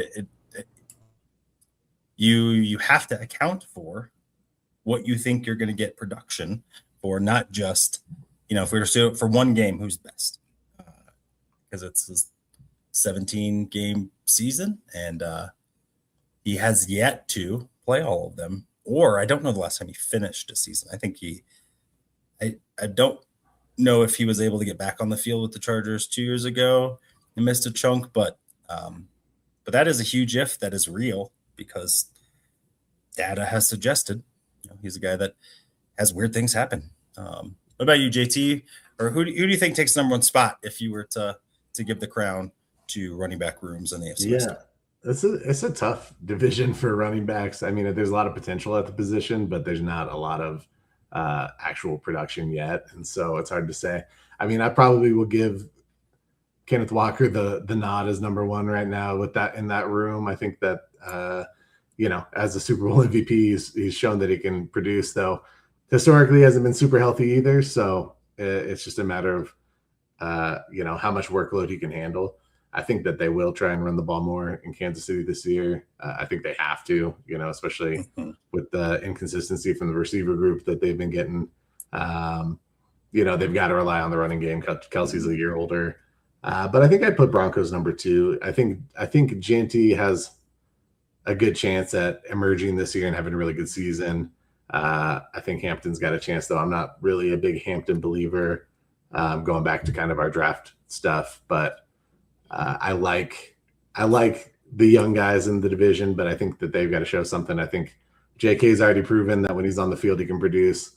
RJ needs to figure out how to run between the tackles a little bit more, but can be productive if you get him out in space. And then we got Coleman kind of, being a short yardage guy. I think he's got potential. So I like the room for the Broncos better than I like the rooms for Kansas City and the Raiders. I mean, not Kansas City, sorry. The Chargers and the Raiders. So I'll put Broncos at 2 right now. Yeah, I think if you think totality of the room, I think that it changes a little bit of the conversation. I think you, by default-ish, Kenneth Walker is coming off of Super Bowl MVP in a 1,000-yard season, so you kind of got to give there. Yeah. I have a question to ask, and then unfortunately I also have to take off because I can hear the kiddo waking up. But I think a big part of these two questions, the wide receiver group coming up next and the running back group, is also going to be for the Broncos, right? How much, I'm sure you guys have talked about this before, but how much do you expect them to continue to run the football? I know this has been a big thing, going back to the Bo Nix conversation, right? with the way JT just laid it out for me, that makes me think they have all the tools to continue to run the kind of game that they have, which is run the heck out of the ball for the first 3, keep the games close, open it up in the 4th, and go maybe a little bit more that way. So you expect that similar type of approach, a lot of running and not airing it out early, or do you think that as Bo Nix continues to mature and maybe with the next group of guys you're going to talk about, do they have the wide receivers to let him go and throw? Yeah. That's my question. I think that's and with Davis Webb coming from the air raid, I think he threw the ball like 60 plus times in a game or 70 times in a game in college. So that's a good question mark, and we don't know yet, I think, about how that would go. I think teams that are successful in the playoffs run the ball, and they don't just usually turn it on. And so I think for this team to be successful, that has to be the case. Will that be the case? That'll be a good question for sure. Yeah, and I think Davis Webb said in one of his interviews when they reported back to the facility early on, he mentioned running the ball. I mean, it was an emphasis of his, and so I think that it's on his. It's going to be on his mind. It's going to be in the game plan. Now, I think it was in Sean Payton's game plan too, but I don't know that he always sticks to the game plan. So we'll see. But I do like that he mentioned it, and he did. It's always going to be kind of on the back of his mind, I think, especially as a young offensive coordinator. Like, hey, we got to establish the run. So I think he'll try. I think he'll try to at the very least, try and get the run game going early, as opposed to just kind of airing it out like I think they all want to really do. It's so fun. Oh, it is fun. It's Especially so you fun. especially you get Waddle now, and you can just get him the ball in space and let him go. So. Right on. All right, fellas. Thank you Appreciate so much you, brother. for having me. Thanks, Gotta Drew. take off. Appreciate you, man. It was fun to talk sports other than baseball, Doc. So I Yeah. appreciate you giving me the opportunity to do that. I don't get to do that very often. So Yeah. Absolutely. You're awesome. We appreciate you. We will be seeing you soon, no doubt. sounds Yes, sir. good. Have me on anytime. Literally, you got Sounds my good. number. All right. Yeah, Appreciate appreciate you. it. See you later, See ya. JT. Later, man. Ah. Oh, I'm gone. Oh, I'm back. Nope, there you go.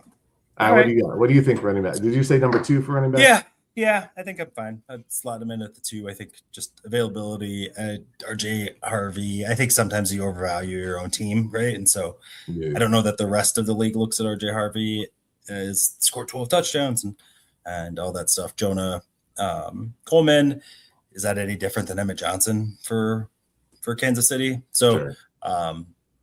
and I just, at least at this point in time, I trust Andy Reid a little bit more to be creative and lean there. And I think that you don't give Kenneth Walker that money if you're Andy Reid and Eric Bieniemy if you're not really committed to having that be a big part of your game. And Reed always had good running games until Kansas City, really. I mean, he always had a good running back wherever he was. And so it would surprise me to see them not going and getting a guy like Kenneth Walker. It would surprise me to not see them utilize him as much as possible, assuming he's healthy. So, yeah. All right. I like it. All right. Wide receiver room and tight end room. Yeah. What do you think? I think the Broncos are number 1. Yeah. I really I think like they're it. number How 1. crazy is that? I just think, you bring in Waddle, obviously that's a huge factor. Cortland Sutton's your number 2. I don't think there's a better number 2 in the division. If you consider Cortland even a number 2 as opposed to 1A or 1B. I think that Ladd McConkey's a good receiver. They have high hopes for Quentin Johnston, but I don't think he's the receiver that they drafted him to be. There's some good players. There's some interesting players. Obviously, Rashee Rice, if he can stay on the field, is an effective playmaker, but really only against zone, not against man for whatever reason. Xavier Worthy has some ability to pop the top off of a defense, but again, it's very hit and miss. Feels very Marvin Mims at times. He'll be there one game and make a splash, and then it takes a while for him to do the same thing. And Travis Kelce's aging, and outside of him in that tight end room, there's not a lot of upside.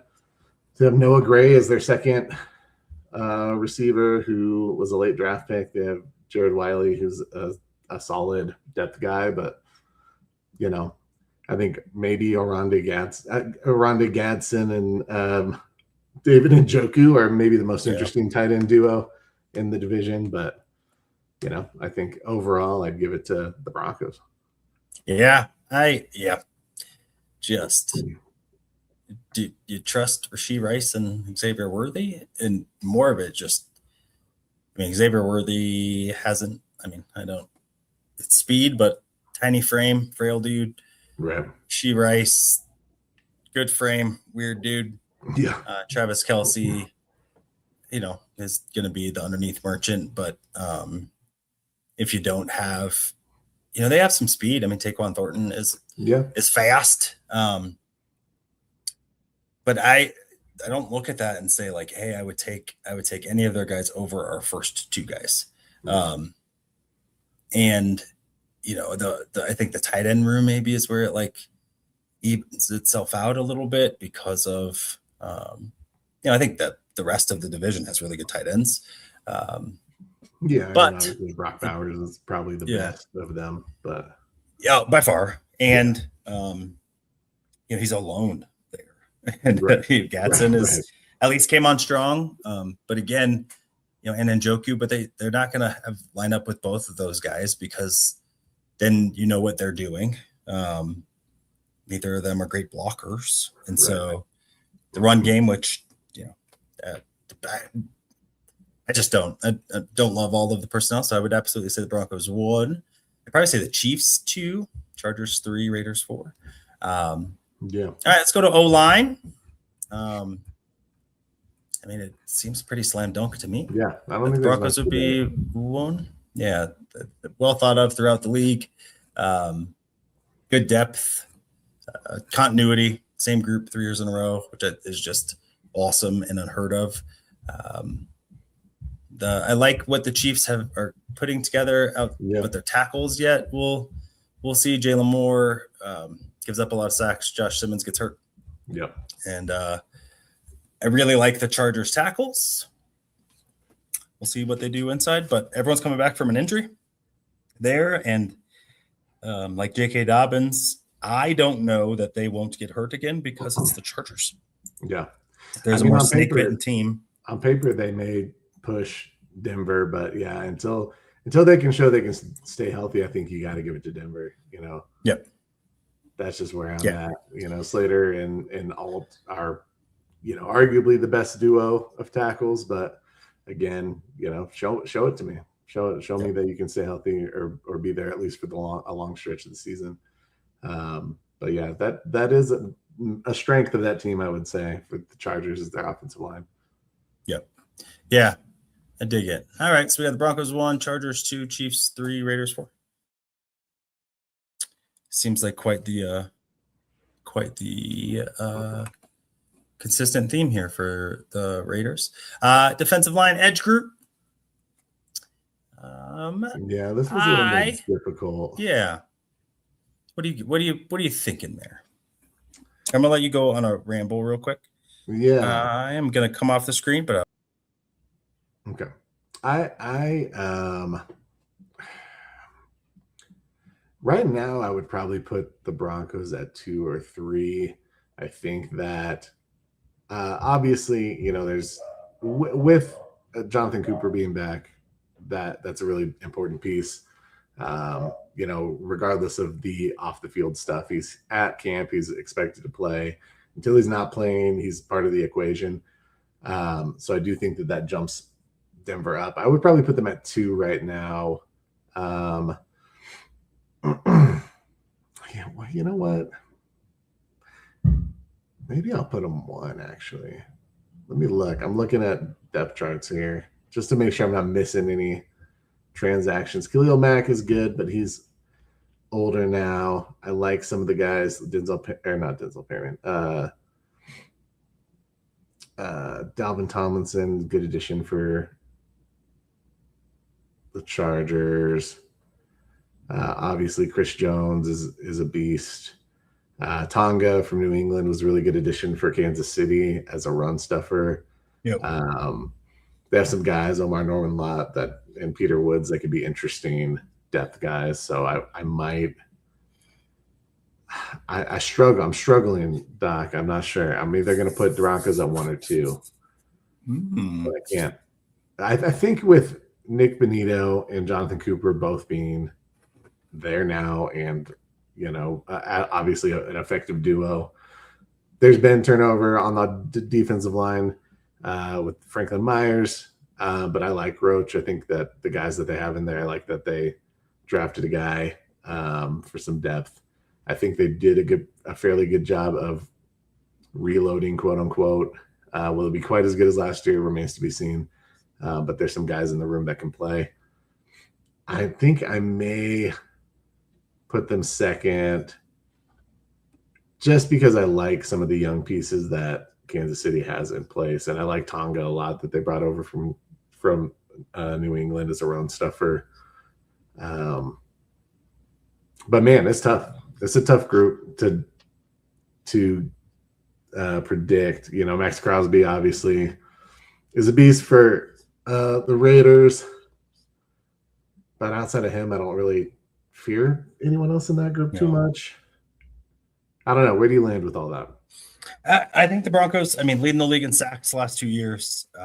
You lose John Franklin Myers, but that's assuming that added snaps for Malcolm Roach or Owazarike Onyedem, that Jones won't step up. I think assuming that you would just lose those. And even if you lost his 8.5 sacks, Broncos still would have been first in sacks. And so I think the Broncos edge group is the best tandem in the division. I think Zach Allen right now is the best interior defensive lineman in the division. No disrespect to Chris Jones, but I think some of his best football is behind him. I think when you have all of those things, I think for me it's the Broncos 1, Kansas City 2, Chargers 3, Raiders 4. Yeah, I think so. All right.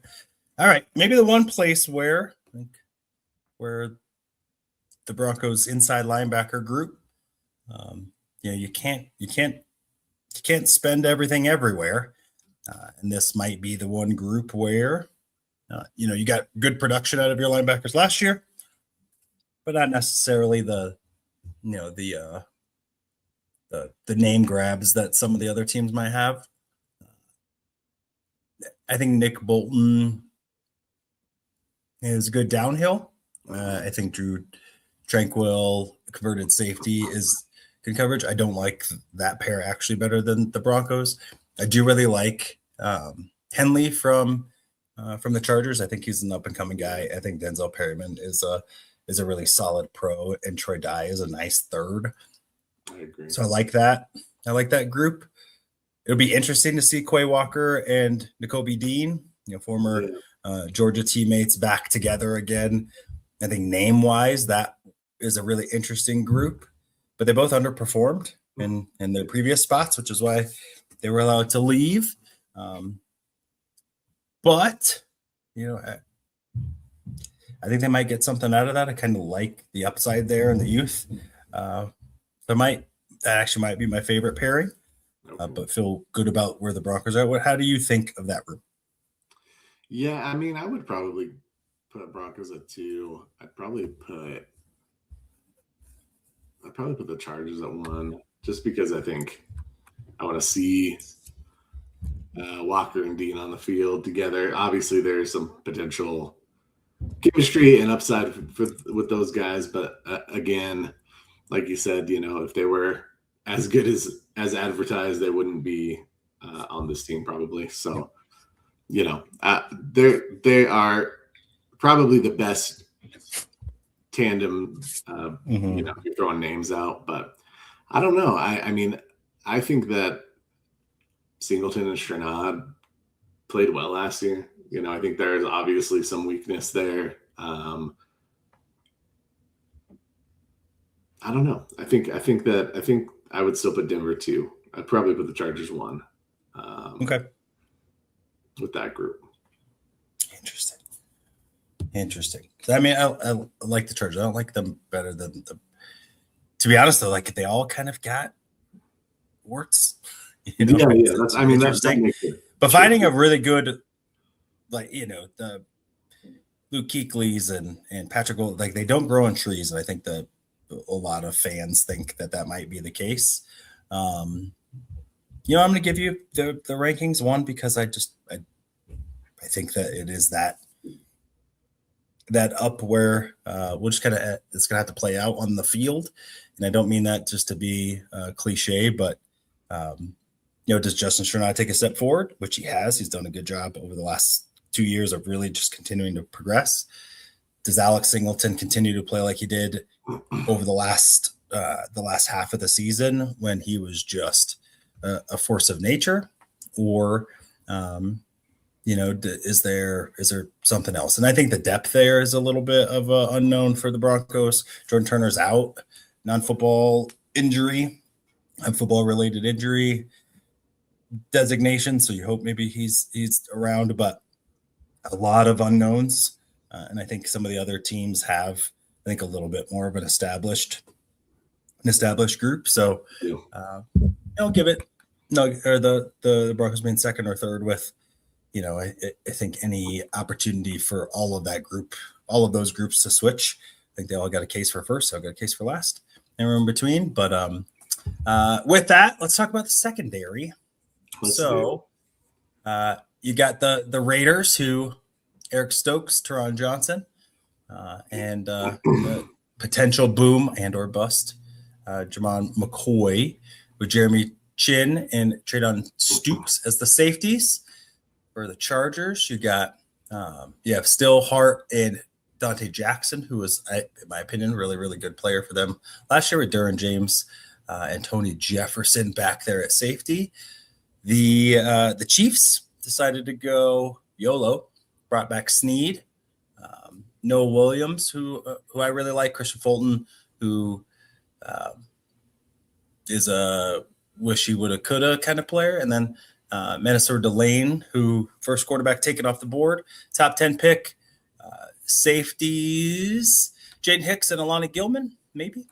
And then the Denver Broncos, who, to me, by far the best quarterback room for sure, with Pat Surtain, Riley Moss, Jaquan McMillan, and I think Talanoa Hufanga playing at an all-pro level, especially if he gets 2 of those 10 picks he dropped. And then Brandon Jones, who you saw the absence. I thought PJ stepped in pretty well when he did, but there were some real ups and downs, and I think you saw the challenge of replacing Brandon Jones and his complement of Hufanga. I think by far it's the best. It's the best in the group. Who do you have as number 2? Probably. You know what? I'm going to give it to the Raiders, actually. I kind of like the way the room is constructed.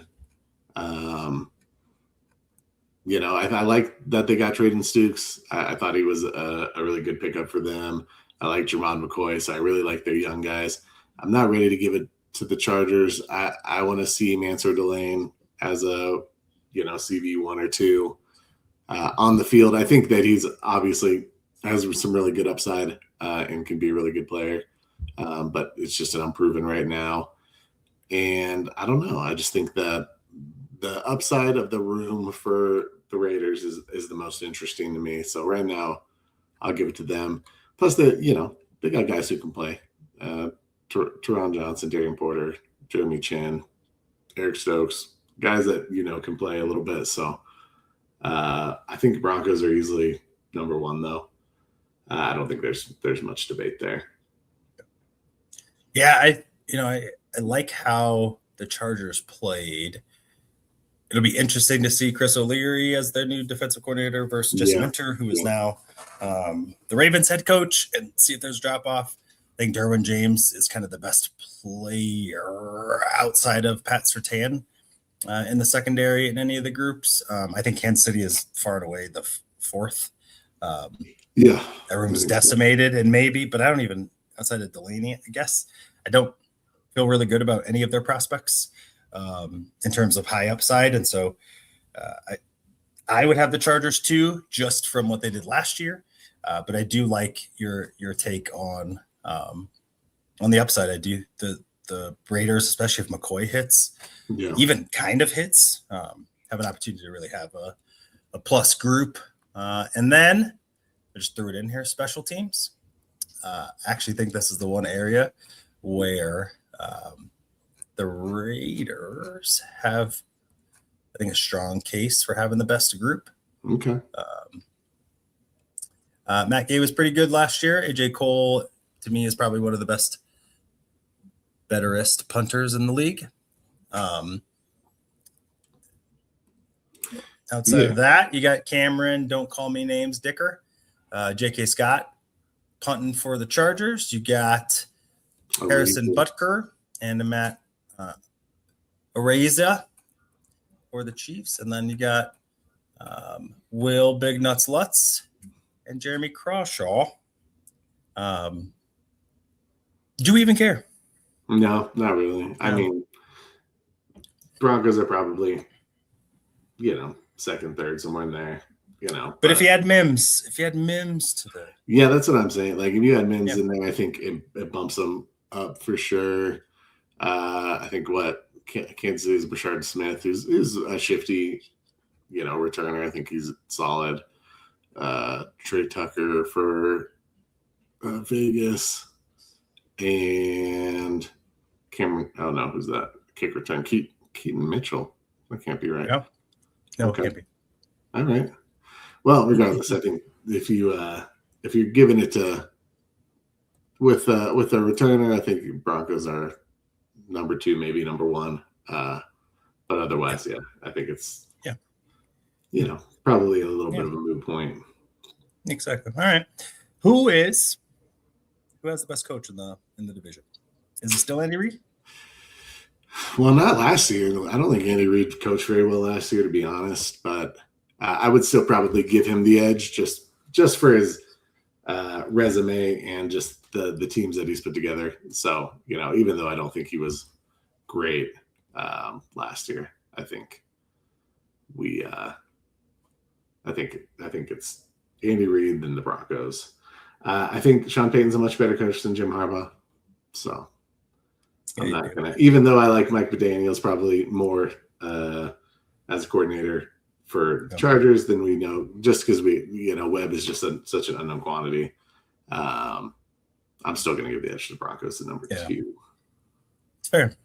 Spagnuolo, I think, is probably one of the best defensive coordinators, in my opinion, in history. For sure. With what he did in New York and Kansas City. Eric Bieniemy coming back, I think that there will be, it's kind of bringing the band back. We'll see if they can recoup that magic. But sometimes I think sometimes you don't have the players. And when your best receiver is a head case, it makes it hard. But I think that's been some of the personnel choices. You expect Pat Mahomes to be able to carry all of that weight, and at some point, the guy's human, and then you get rid of your secondary, all this stuff. But Vance Joseph was the best coordinator, one of the best coordinators in the sport last year or the last couple of years. So I really like him there, and the play calling will be a question. I think that would be the thing that knocks it down to do, is you just don't know, with the upside of it being that could be the best room, not taking historical measures into account, but just this year, especially because I think it allows Peyton to be able to in-game manage maybe a little bit more instead of being focused on play calls and that kind of stuff. That also could be a bad thing because he hasn't done that in a long time and has been the primary play caller. And so maybe that isn't his forte, but a good group nonetheless. And some of the best assistant coaches, you got Ronald Curry, they've done a great job of stacking. Shreve, who is a phenomenal O-line coach, just stacking their coaching staff. So I think we like where they stack up. I think it looks like the Broncos are fit to have a good run this season. Any last words before you sign us off there, JTs? I don't think so, man. I think it's exciting times. Camp has started. We're going to be keeping a close eye on it. The Doc and I and Chris talked about some summer scouting we're going to go over at some point. So we're going to be looking at some college football season coming up and guys to keep an eye on. We made we're still determining how we're going to best do that. But there's football around the corner, and I think everyone is happier for it. Thanks again to Drew for being on. I know he had to bounce, but understandable. It's the father's duty to take care of the kiddos once they pop up. So thank you, Drew, for being with us. Otherwise, I'm ready to close it out. Got any final words, Doc? No, just sports is awesome. All right. Well, we appreciate you all. Thank you for being here today. We will be back next week. So until then, be kind to one another. Be safe out there. And if you need a sports prescription, ask a doctor. From football to hockey, we're taking it higher. Join the celebration, feel that sports desire.